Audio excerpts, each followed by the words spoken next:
Good morning, everyone, and welcome to the ESMP Q&A clinic for routine shortage reporting. So we'll be talking about the functionalities for reporting shortages of centrally authorized products, and we'll be taking your questions. So we already received quite a lot of questions, and we'll be definitely going through them. And we will also be giving you the QR code where you can ask more questions. We'll put the QR code in a second, and where you will see how you can log in. So if we go to the next slide, so these are just some housekeeping notes. So please keep in mind that the session is being recorded and it will be made available through the EMA's corporate website and EMA's YouTube channel. So as I said, you'll be able to ask your questions via Slido and give your input. And the interaction via Slido is voluntary, so please keep in mind the data privacy statement. We can go to the next one. So just to tell you what are the main recent and upcoming events. So we keep making updates on the ESMP webpage on the EMA website. On the 29th of January, we had the ESMP full go live, where we also added the crisis and emergency preparedness functions for MAHs and NCAs. We also published the full user guide with that. And on the 19th of February, we had the MH training on crisis and MSSG-led preparedness reporting. So that is also available on the EMA webpage, on the event page now, and there is a recording. So if you were not able to participate, you are very, very welcome to go and watch that one, because it will be, it is applicable for CAP and NAP holders. Of course, now we're holding the Q&A clinic, and on the 24th of March, there will be also an API workshop for marketing authorization holders on routine CAP shortage reporting. On the 28th of March, we're going to the industry standing group meeting, so we're continuing bringing information to the industry trade associations. In the next slide, we're just going to give you some highlights since we were getting questions on that. So just a few things to keep in mind. And I promise this is the only slide that we have for information. Then we're going to get to your questions. But just, I think this might bring clarity. So I'm going to pass it on to Pietro for the access management update.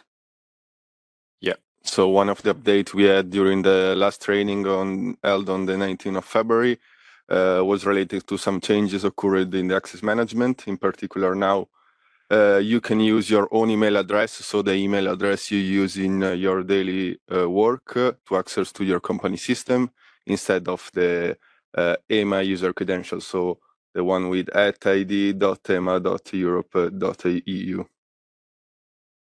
Thank you, Pietro. Also, more information will now be included in the user guide that we're going to publish. So there will be new information added on that there. So you have all the information that you need there to be able to log into the ESMP.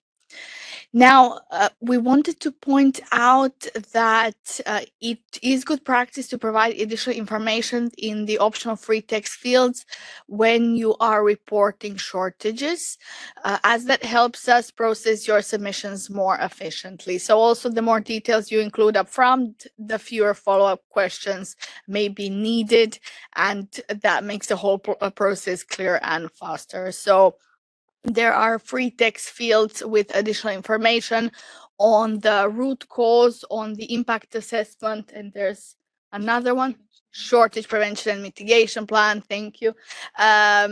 So we are asking you to include as much information as you can, so it gives us a full picture when we are assessing the case.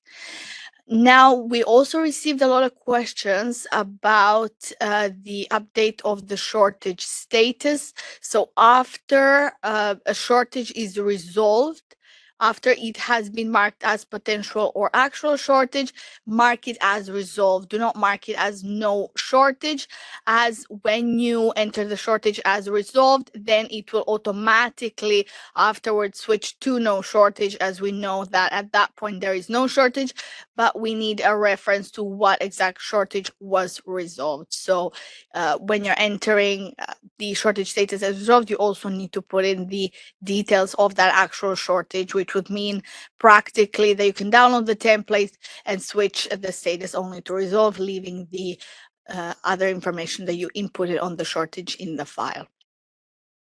Also, in terms of the inserting data for marketing status and what's the relationship between entering data in IRIS and in ESMP, I'm going to pass that one over to Stephanie. Yes, thank you so much, and good morning also from my side. As we also received many questions about this relation between IRIS submissions and ESMP, there are two situations. The first situation is that a shortage of a marketed centrally authorized product appears, which is caused by issues that do not trigger a temporary marketing cessation. So, for example, there's increased demand, unexpected increased demand in the market, but the product remains marketed. Then the marketing status in IRIS should also remain marketed. That does not need to be changed, but the shortage needs to be reported via the ESMP. And the second situation, when MAH temporarily ceases the marketing of a product and the temporary cessation actually leads to a shortage, then MAHs need to do both. Submit the marketing status in IRIS as temporarily unavailable and also report the shortage that is appearing in ESMP. So this is very important. While there is a shortage, it does not automatically mean that you need to update the marketing status in IRIS, but it could be depending on the situation. Thank you so much. Back to Sophia. Thank you. Also, we're adding just here a reminder that you can always refer to the training session on routine shortage reporting, which was held on the 20th of November last year, and that's also available on the EMA event page and the ESMP webpage, which is always to be considered as your central information hub. Now, not to keep you from sending in your questions any longer, this is the QR code, so please join our session if you have any questions. Also, as I said, we have a lot of questions already provided, so please do upvote them and we'll be taking them on in that order. So let's start with the questions. So I'm going to pass it over to you, Stephanie. You're going to read out the questions and we give the answers. Let's do that. Thank you so much. So we already received many questions upfront to this webinar. Thank you so much for that. Please keep in mind that you can upvote them if you want to have them answered first. That works by pressing the thumb on the right side of those questions. And of course, you can also still submit your questions. And in the end of the session, we will also ask you for your feedback and if this session was useful to you. Thank you so much. So now we're going to start with the first question, which I'm going to highlight. So the first question is, could it be possible to report the text values of the different data rather than the numeric coding, as this is very complicated to review the data prior to the submission, especially when several shortages are reported at the same time? Thank you for that. So we also got feedback from that on that particular topic when doing UAT. So we are aware that it is not practical to use the numeric identifiers. And of course, for that reason that was mentioned here specifically. So we put that in the product due to the technical restrictions, as we had to allow multiple values to be inserted, and the RMS terms which we are using are quite lengthy. So therefore, the only solution was to use the numerical identifiers. However, this is something that we're aware that is causing issues for you, so we'll keep looking into it in terms of how we can technically implement a solution which provides you more clarity in terms of which exact term you inserted. So thank you for the feedback, and we're definitely going to be looking into implementing that as the improvements to be done in the near future. Okay, thank you so much. Moving on to the second question. Can you confirm that the field 1.6.1, countries in which manufacturing issues occur, refers to this country of the production line experiencing the issue and not to other markets affected by the same shortage, like 1.6.2 and 1.6.3?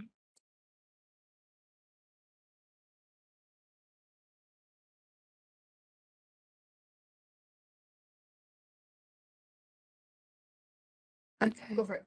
Okay, thank you so much for the question. So indeed, the field refers to the country where the production line is experiencing the issue and not to other markets that are affected by the same shortage. So the countries in which the manufacturing issues occur is the country where the manufacturing line is standing that has an issue. Thank you. Moving on to the next question. Is it possible to add the registration number in one column of the downloaded template? This would allow the MAH to easily identify the correct product. I give that to Sophia. Absolutely. Also, another very good suggestion. So I think you are referring to the authorization number, which, yes, also for obviously for the centrally authorized products, that would then apply to all the EU countries. We can put that in the backlog for improvements to be put in the future iterations of the product. And thank you for the suggestion. Thank you. Moving on. Could the status of shortages be automatically moved from potential to actual once the start date is reached? If not, could we leave the status as potential and consider it as actual once the start date is reached? Would reduce the workload. So for that particular question, so we need your input. So we need to know that the shortage indeed went from potential to actual.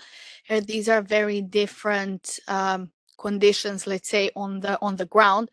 So we really need that input from you to understand whether that situation came to fruition or the shortage was reported as potential with a particular start date, and then maybe the MAH forgot to update the information, and now there's it's just there as a data quality issue. But in essence, the shortage might already be resolved, or it never even happened. So we need that information from you.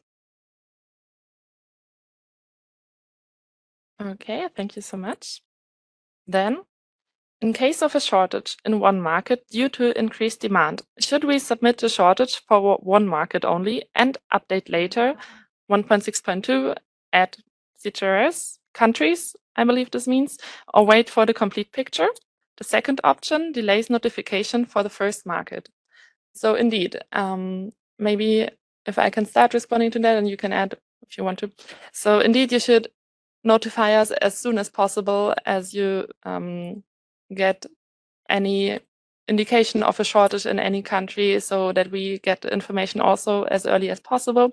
So this means that you can first report a shortage in one market and later add information to that. You can easily update the submission also using the same template, just adding the information for the other countries when you have it and do the further submissions with this template.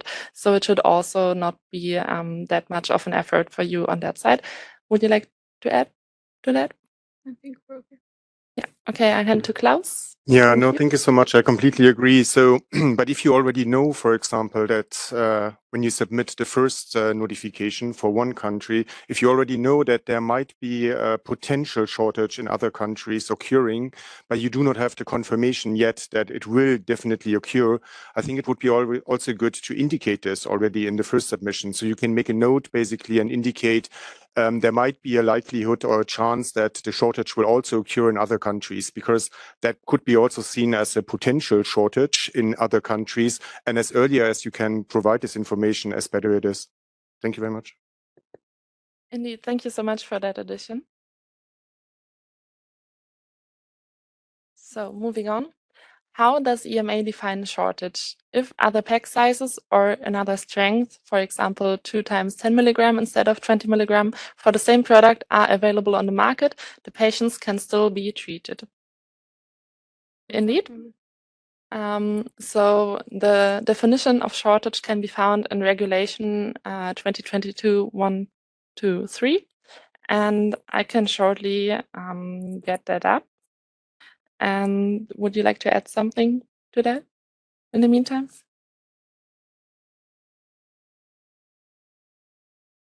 Okay. Yes. Okay. I hand over to my colleague Klaus, who will let you know what the shortage definition in its exact wording is. Thank you.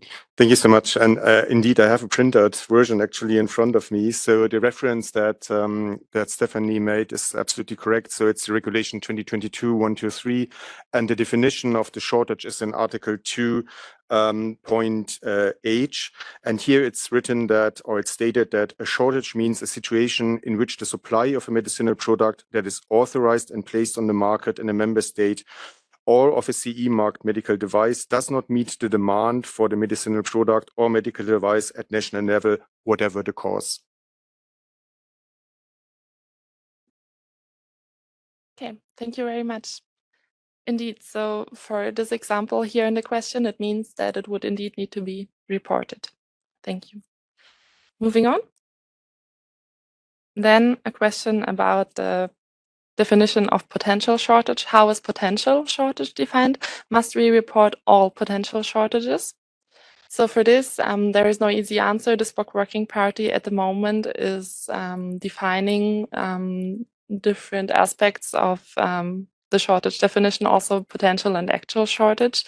For this, when you foresee there could be a shortage, you need to notify us of that so that we can act on it as well and help to prevent and mitigate the shortage impact. So therefore, yes, you should report all potential shortages indeed. Thank you. Yes. No, thank you so much. And just to add on this, I think it's really important to also understand that it's really an emphasis on the prevention of shortages, as Stephanie also said. So as earlier we know about this, as better it is, of course, and this can be discussed, of course, internally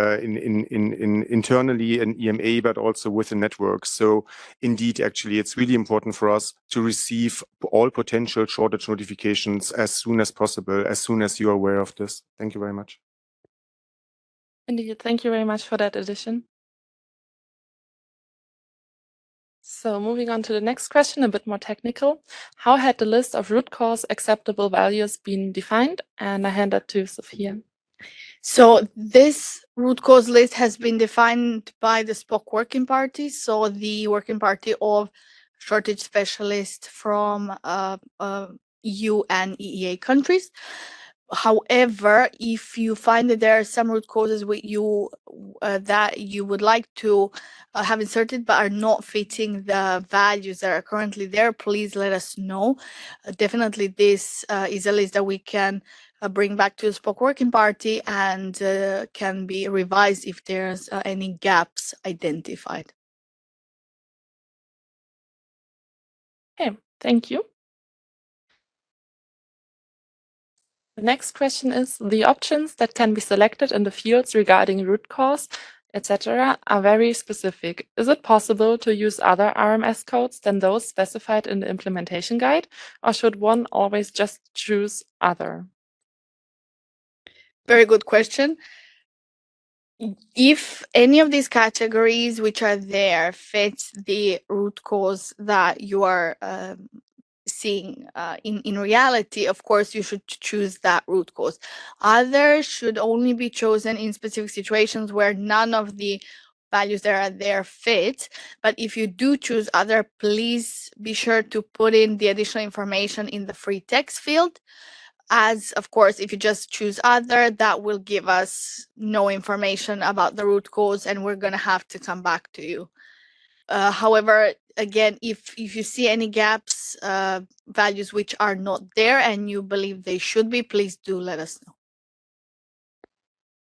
Yes, thank you. Moving on.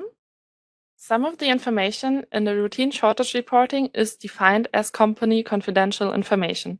Will any of the information be shared outside EMA, and in that way risk of being shared with public via minutes from SPOC Working Party meetings, etc.? So we are aware that there is a large amount of confidential information to be submitted via the ESMP, especially when there is a crisis or emergency preparedness, where we're talking about quantities in production and manufacturing and so on. However, we have a robust security system, and of course, everything is defined via IAM. In terms of the access roles and the data you have access to, first of all, but then also the data that you do report to us. Again, we are aware of the confidentiality, and we are sharing general information with the SPOC working party.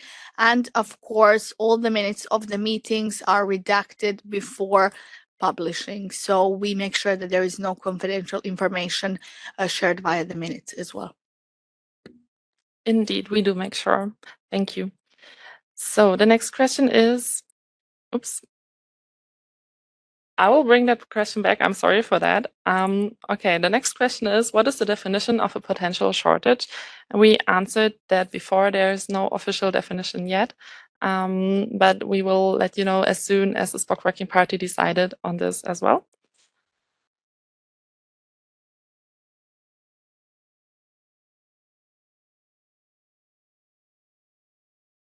Okay, there I have the question again. Apologies for this.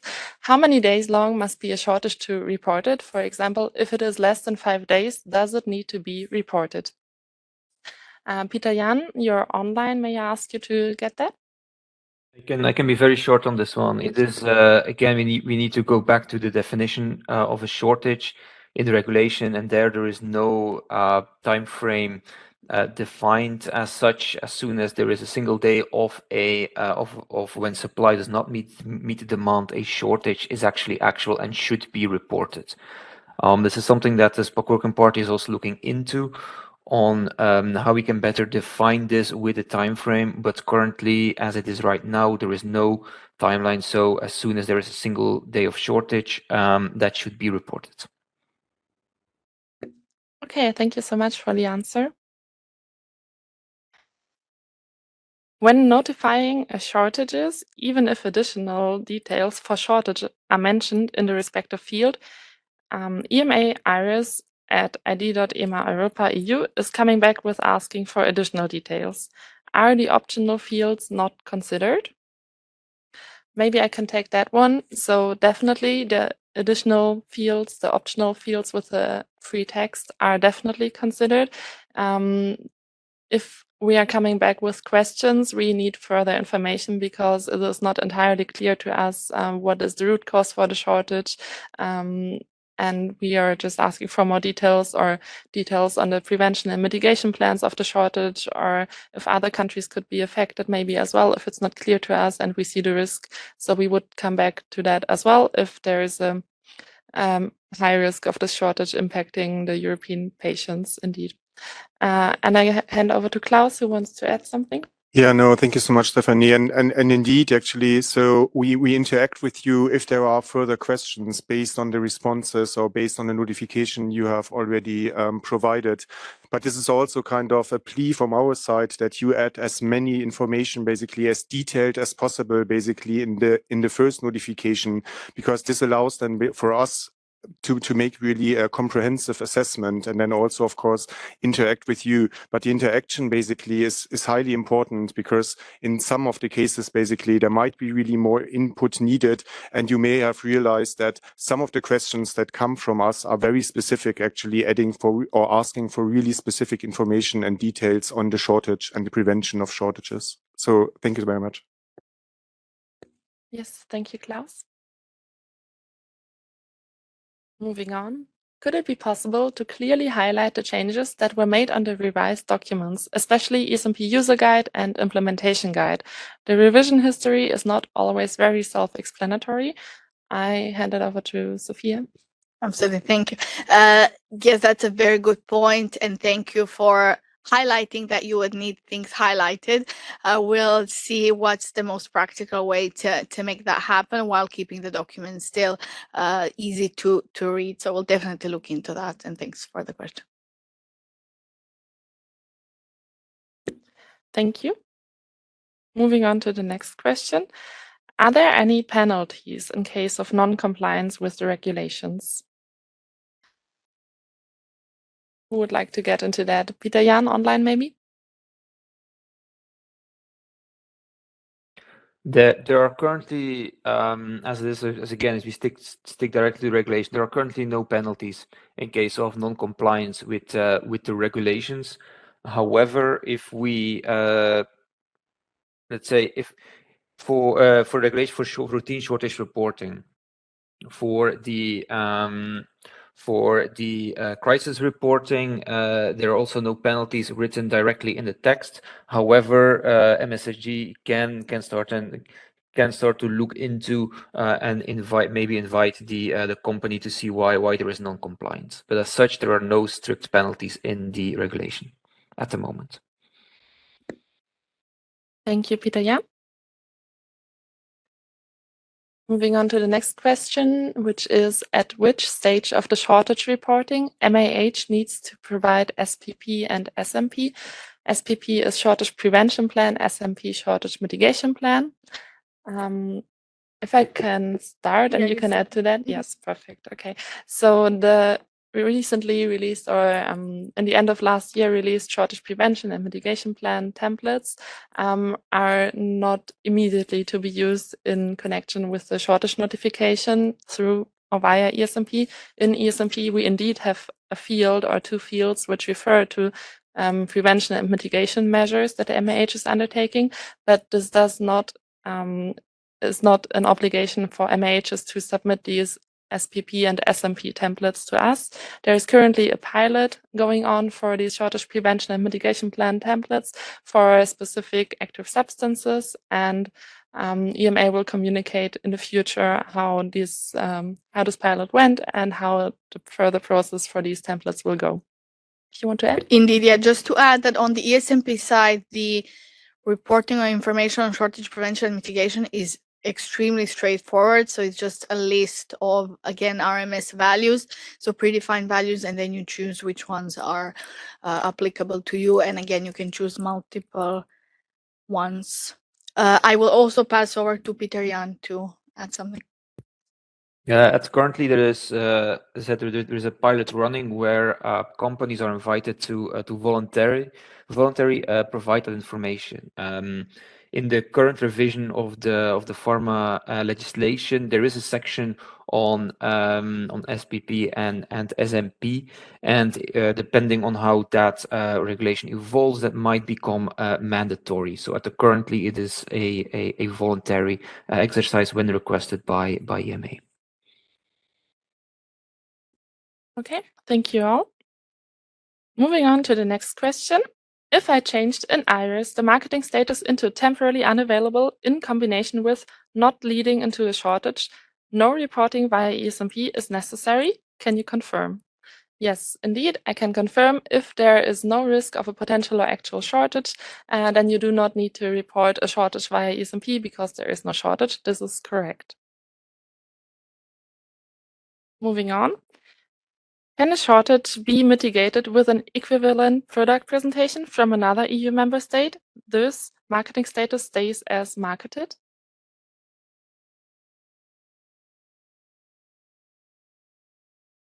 I can make a start. Thank you for the excellent question. So indeed, actually, a mitigation would be possible, of course, taking into consideration any kind of derogation actually that needs to be taken into consideration, for example, country-specific labeling and others, of course. But indeed, actually, it can be mitigated with another similar equivalent product presentation. However, it's really important to understand that the marketing status information is collected on the presentation level. So basically, kind of, if a specific presentation will change basically to another status, so to temporarily unavailable, for example, actually it needs to be indicated. And then basically the mitigation measure, in this case, using or proposing an equivalent product presentation would be actually the proposed mitigation measure. But really, so in the bottom line, basically here is information is collected on the presentation level. So, and this needs to be indicated.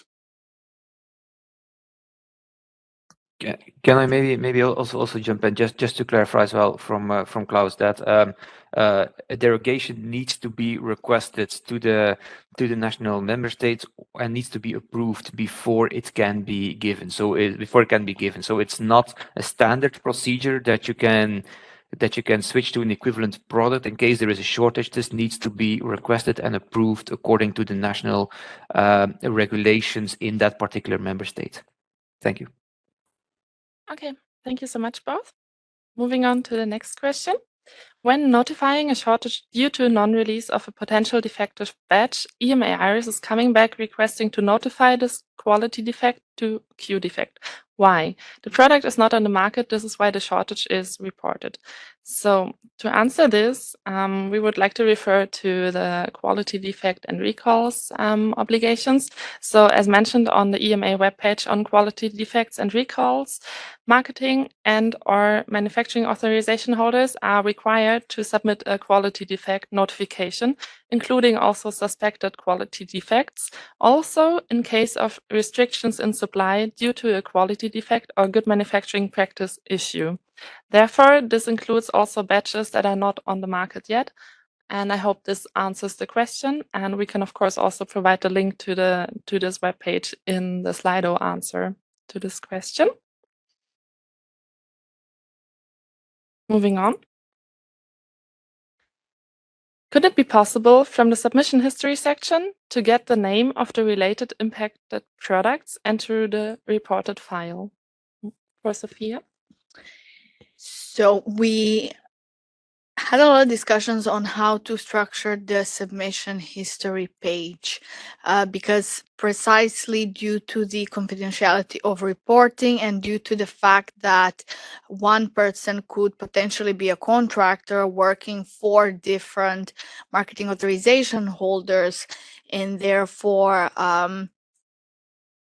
one marketing authorization holder should not see the information that they submitted for the other one.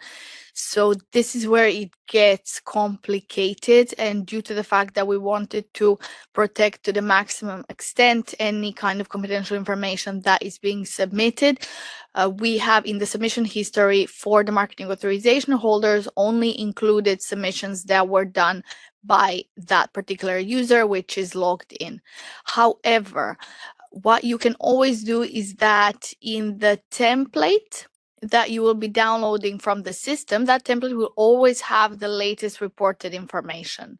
So you will always be able to see, even if someone else reported something about that particular product or that particular shortage, what was the latest information. And here we are also asking you, if you have multiple people from the company working on a shortage and submitting data to the ESMP, that you also coordinate internally to make sure that you are not overwriting each other's data.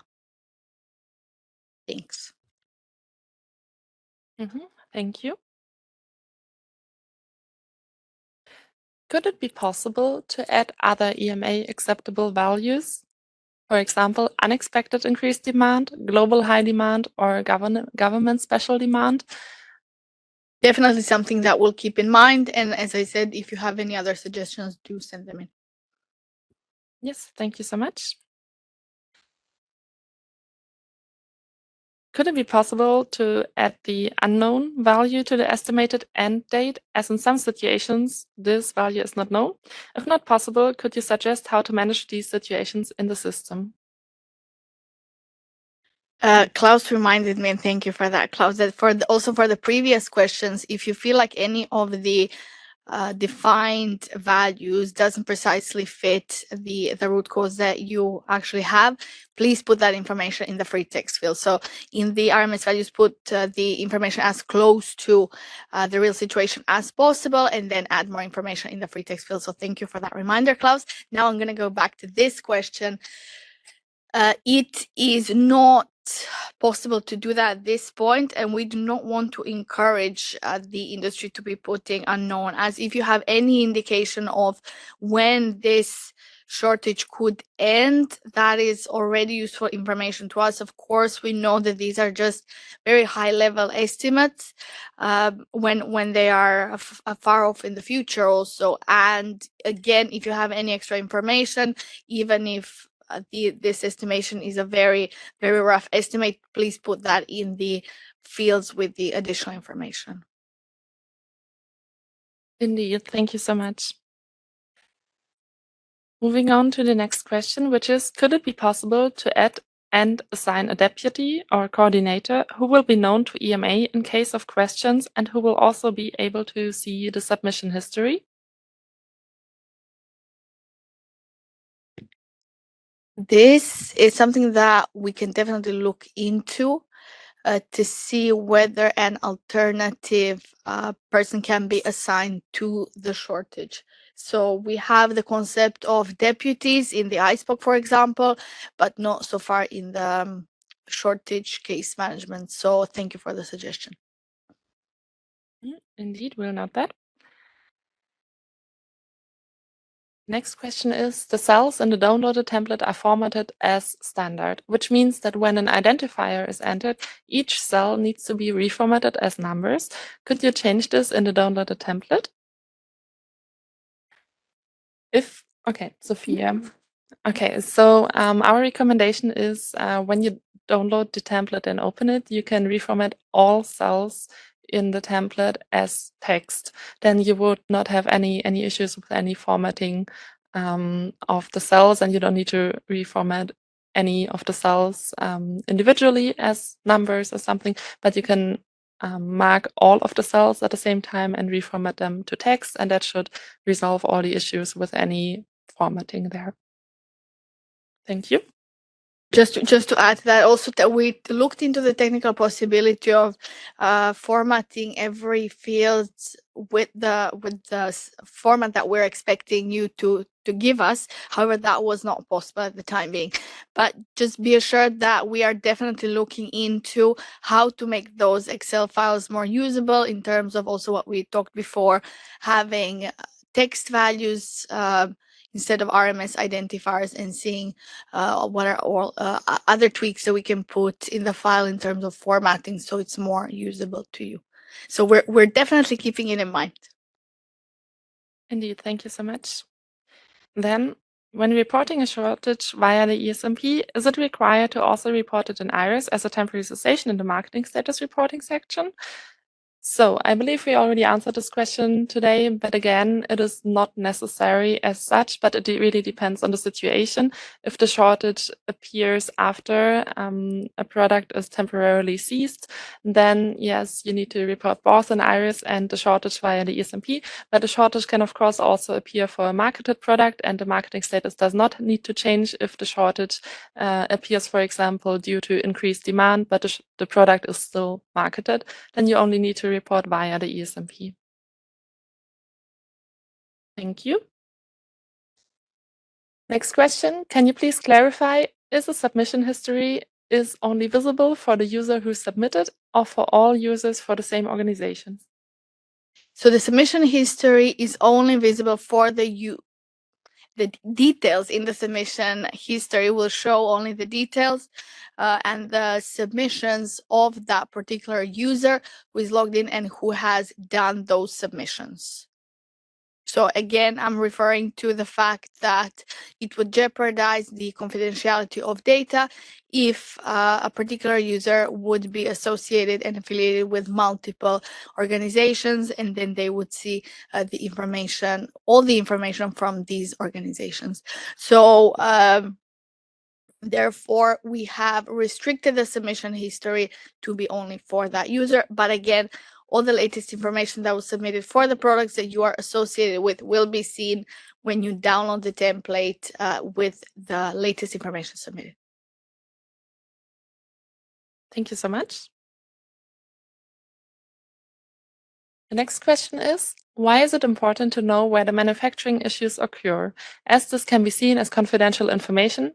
as it is confidential where the production is, and information that the industry do not want to be shared with the public. I can maybe start to assure you that we do not share this information with the public. And again, as it was said before, we do not publish this confidential information. We are very much aware that this is confidential information. This is for us internally for our case assessment, to get all the details and maybe connect it to other cases, other details as well that are available to us. So it is important for this reason, and yeah, do not hesitate to include this information, as it can be really useful for us to help you also mitigate the shortage impact. Thank you. I'll just add that the EMA already owns information on the manufacturing locations for centrally authorized products. Also, manufacturing locations for nationally authorized products are now requested to be inserted in PMS. So we do have that information, but I think the keyword really is here that we do not, key term, that we do not share the data with the public. Indeed, thank you. When notifying a shortage, check is done by EMA in IRIS for marketing status to ensure consistency. Since January 2025, technical issues exist in IRIS. Data removed, dates modified. Is EMA aware, and when this could be addressed or solved? I hand this over to Klaus. Thank you very much for the question, and I trust that you have submitted specifically for your case. So in what is mentioned in brackets, data removed or dates modified, a service desk ticket to flag this to us. And if not, please do it, of course. So we are indeed aware that some technical issues occur currently, and we are really working on intensively working on solving the issues. So if there are open service desk tickets, we will come back to you and update you on the situation. So we cannot really say actually when this will be solved. They are currently addressed, and they are addressed since the beginning of January. And we are, of course, addressing all notifications related to the system and to the notifications. But we are currently working on solving them. So thank you very much for this.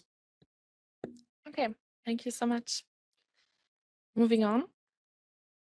In some countries, the affiliates can report limited availability or intermittent shortages without specific dates for an actual shortage. This is not a possibility in ESMP. Why is it difficult to be aligned with local regulation? I hand this over to Peter Jan. Yes, thank you for the question. We're well aware that that this is a recurring issue, that there is many different possibilities and options when reporting shortages, especially on a national level, and that there is a difference between what is asked on a national level and on a European level. With the SPOC Working Party, this is one of the main goals of 2025, is getting to a mutual understanding of what a shortage is, and also the and also all of the sub questions, such as intermittent shortages or limited availability. So we're aiming to have either a harmonized definition and also a harmonized plan of action for reporting shortages, so that this can be done on so that is the same for the EU and for on a national level. This is something that's currently still an issue. We were well aware of that, but we're working hard in order to get a harmonized agreement. Thank you. Thank you so much, Peter Jan. The next question is, could it be possible to better inform MAHs when new versions of the ESMP implementation guide and ESMP user guide are being issued? Today, we have to regularly check the website. Could be good to get alerts not to miss any major change. So currently, ESMP implementation user guide are published on the ESMP webpage. Currently, there is no mechanism to provide updates from that page, so to notify you when new updates are being available. We will have to check with the communications team if something like that would be potentially possible. However, so for the time being, you will have to check the webpage. Also, the date where when an update was performed will be there, so we will be clear that a new version is available. So unfortunately, for now, we don't have that functionality. Thank you so much. Moving on to the next question, which is, will there be any guidance how to perform the risk assessment of the shortage? On this one, in the implementation guide, there is some guidance available in the description of the field for the shortage impact risk assessment. So this is just a guidance. In the end, it's a company impact risk assessment, and it just gives us some high level overview. So you can put medium, low, or high in there. So it is just some high level information for us. What you think is the impact of the shortage? Further, I would like to hand over to Peter Jan to add to that. Yeah, I would like to say that in the guidance for industry on implementing shortage prevention plans, there is also a section on the risk assessment and how to carry it out, and suggestions on how to carry it out, and that's also a good starting point if there are no, I would say, internal procedures or internal ways to methods to determine the risk assessment. Thank you so much. Moving on to the next question. Has any official commitment, aside from what is specified in Regulation 2022/123, been issued by EMA that assures MAHs about how data will be managed and secured? Assurances on confidentiality of data and IT security measures in place? I hand that one over to Pedro. Thank you, Stephanie. ESMP is a platform that has been developed under IRIS platform, and the IRIS platform, it's one of the core business platforms we have. That IRIS platform respects the EMA IT security and guidelines, and as such, the ESMP is covered by that frame. Thank you.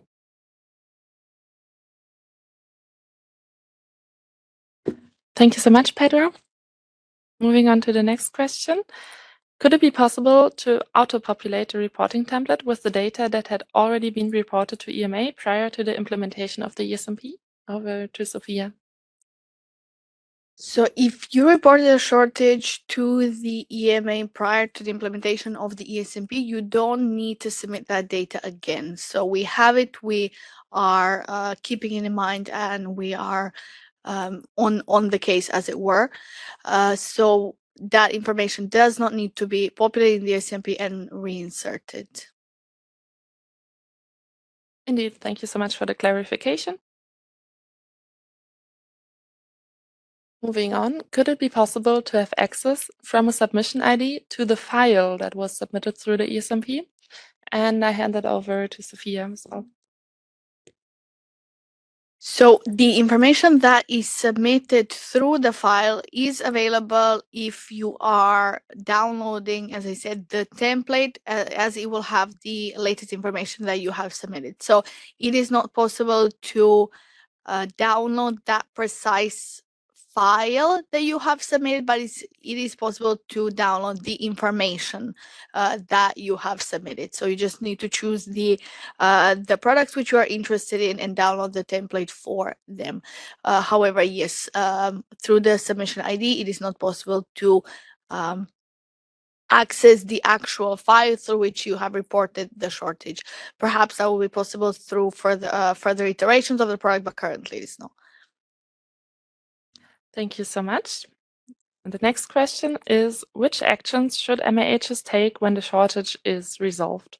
So when the shortage is resolved and you previously submitted it as potential or actual with the respective details via ESMP, then you need to submit the shortage as resolved now, which means you can download the reporting template there. As Sophia just explained, you will see all the details that you previously submitted on the potential or actual shortage.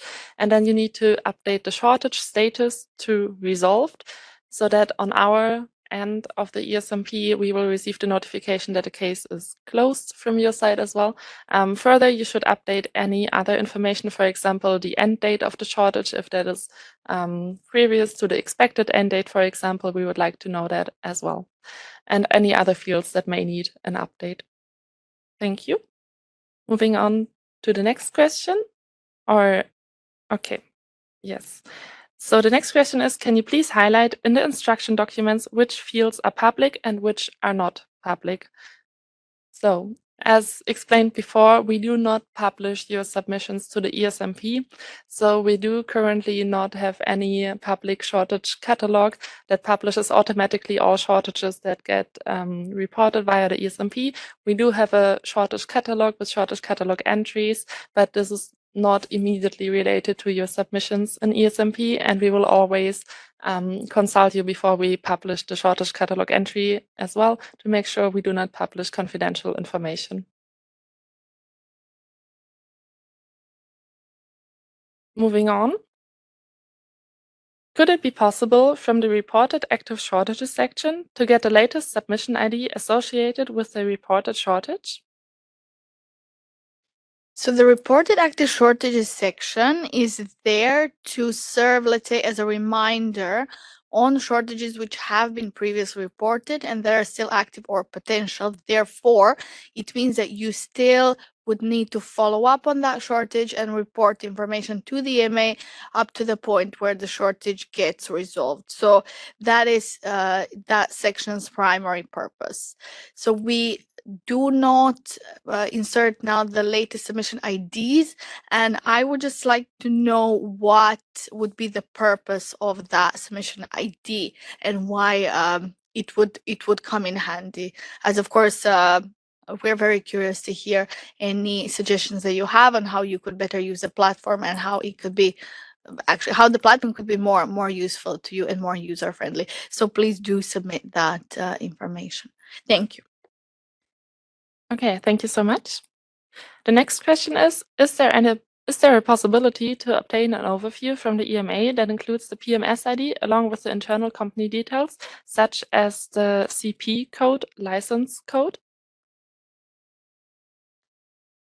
I think we may need to come back to that. I think that responsibility does not lie within our team, but we may let you know as soon as we have any information on that. But of course, you can always raise a ticket also via Ask EMA and ask for that details for your company, and it will be assigned to the respective team within the EMA who may, where it may be possible that they can give you this data for your own products, of course.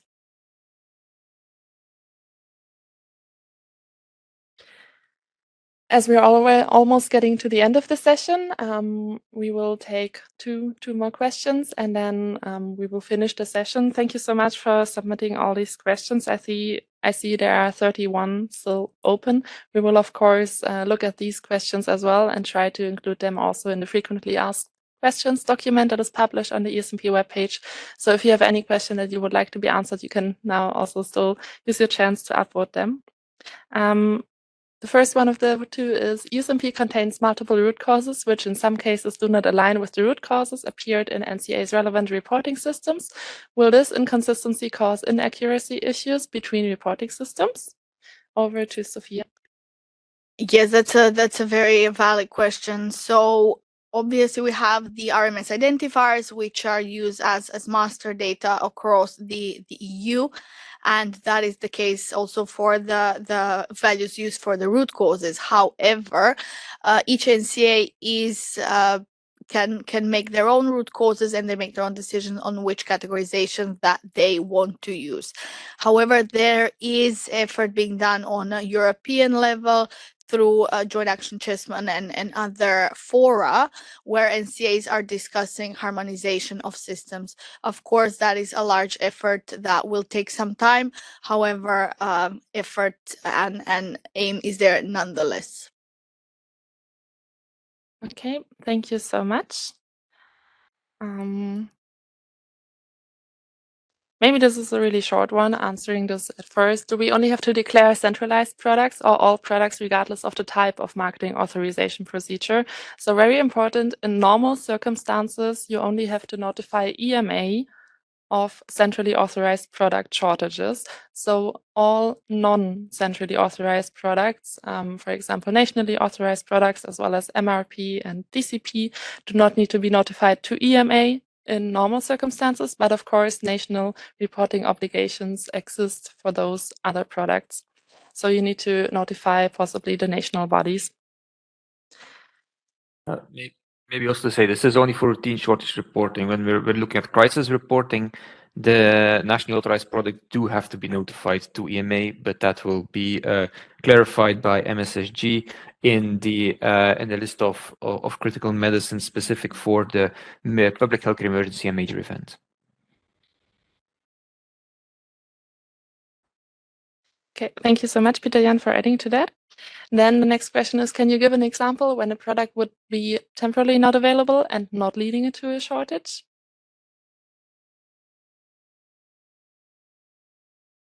I think we wouldn't give concrete examples. However, it could be that there's a glitch in the production, there's a quality defect or something that applies to a small batch of the product, and it will just not lead to a shortage. So at that point, there is no need to report to the ESMP. I don't know if my colleagues maybe have some other general examples. No, I think that there was pretty clear, Sophia. But just to reflect also on kind of what is the cessation of placing on the market, so more in general. And as you are really well aware, actually, there is on the EMA homepage we do have a section basically that refers to notifications of the marketing status, and also there is one point, and that's marketing status updates and withdrawals. So 1.2, what is basically the meaning of the cessation of the of placing on the market, and it makes a reference to the cessation either temporarily or permanently ceasing on the market. And there I'm just going to read the paragraph, because it's really important to make that reference that it is basically the cessation of placing in the market is defined in the general principles that are outlined in the chapter 1 of the volume 2A of the notice to applicants as the cessation of release into the distribution chain, with the consequence that the concerned product may no longer be available for the supply of the patients. So I think it's important basically to make that link basically also to the marketing status updates and withdrawals as they are referenced to on the website. Thank you very much. Yes, thank you so much. We'll take the next question really quickly, and then that's it. Submission history is unique to the user. However, large organizations may have multi-users and backups during vacation periods. So asking if submission histories are visible to all within the one organization. And I hand it to Sophia. Yes, I'll also be really quick with that. So the topic of backups and multi-users is definitely taken into consideration, as multiple users will have access to the same products according to their affiliation, and they can submit the information on the shortages. Also, again, if they download the data on the shortage, the latest submitted information will be there.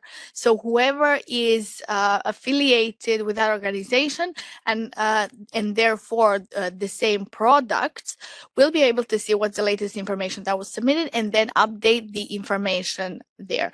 So the submission history only gives you the submission IDs and when the data was submitted, and references to the time and whether it was whether the submission was successful.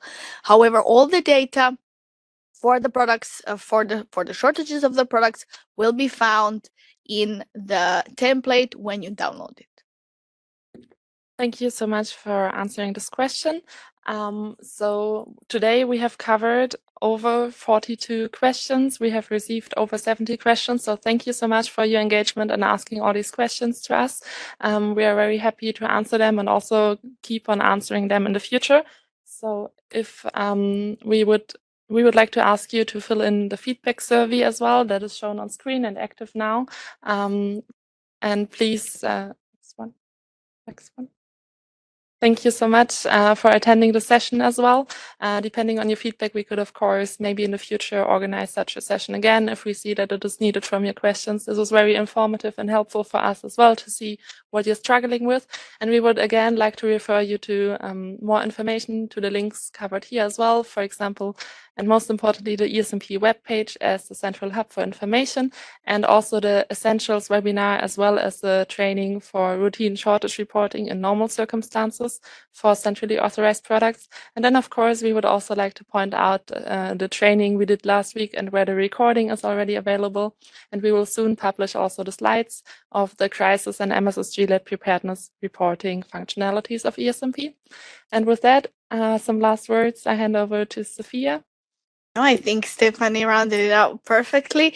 Again, thank you for all the input that you're giving us. It's something that we're keeping in mind and will try to implement in future iterations. Of course, we had very close contact with the industry when building the product, and we are very happy to have to continue the same engagement also with you through these sessions. So thank you very much again, and have a great day.